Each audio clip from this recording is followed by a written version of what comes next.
তোমাকে রাখবো না। হে প্রভু, তাহলে আমি এই যুদ্ধটা দেখবো না? হ্যাঁ, তুমি ছাড়া আর কেউ দেখতে পাবে না বলে সুদর্শন চক্র দিয়ে বর্বরের মুন্ডুটা ছেদন করে আর ওই পর্বত সিংহের উপরে তুলে রেখে দিয়ে চলে গেল। তুমি একাই দেখবে এই কুরুক্ষেত্রের যুদ্ধ, আর কেউ দেখতে পাবে না।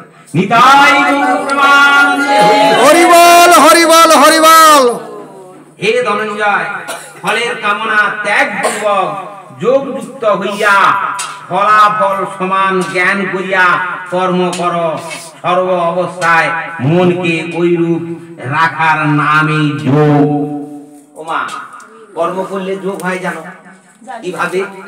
সর্বদাই সর্বদাই এই যে বাবু, যে বসুদেব বাবু, ইনি সর্বদাই এই যে মহোৎসবটা করবার জন্য এ অন্তত বেশি না খাটুক, অন্তত দুটো মাসের বিষয়ে চিন্তা ভাবনায় রত আছে। এইগুলোই হচ্ছে যোগ। কর্ম না করলে কিছু হবে না, কিন্তু কর্মের অনেক দোষাদোষ আছে। কৃষ্ণ নামের অনেক দোষাদোষ আছে। দোষ আছে গো, কৃষ্ণ নামে দোষ আছে। হরি নামে মহাভাব নাম করি। হ্যাঁ, তাহলে এই দোষ অবস্থা থাকা সত্ত্বেও যে যোগী যোগ করে যায়, যোগ করতে করতে একটু ত্রুটি হয়ে যায়, ভুল হয়ে যায়, এগুলো ভগবান ক্ষমা করবে। হে ধনঞ্জয়, নিষ্কাম কর্মের চেয়ে কাম্য কর্মই খুবই নিকৃষ্ট। তুমি নিষ্কাম কর্ম অনুসরণ কর।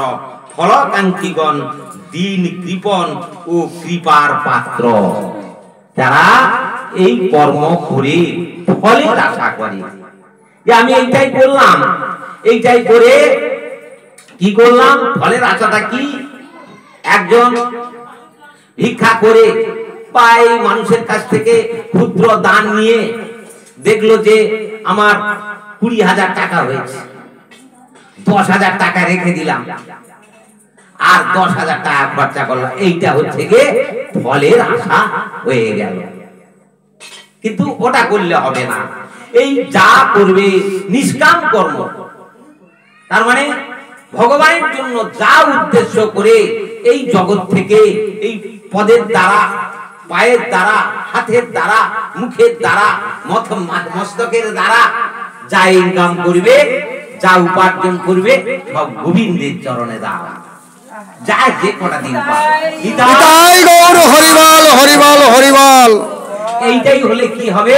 সনাতন ধর্ম দৃঢ় হবে, সনাতন ধর্মের পালন হবে। হরি বল, হরি বল, জয় রাম। ফলাফলের সমান জ্ঞান জন্মিলে সেই জ্ঞানী ব্যক্তি এই জন্মেই পাপ পুণ্য ভয়কে ছাড়াইয়া যায়। অতএব তুমি যোগযুক্ত হও নিষ্কাম কর্মের কৌশলী যোগ। এই নিষ্কাম কর্মের যে কৌশল করে নিষ্কাম ভাবে এই সঞ্চয় করে যদি গোবিন্দের সেবা দাও, তাহলে সেইখানেই ভগবান সন্তুষ্ট হবে। হ্যাঁ মা, তোমরা কি ধর্ম করো বলতে পারো? তোমরা কি ধর্ম করো?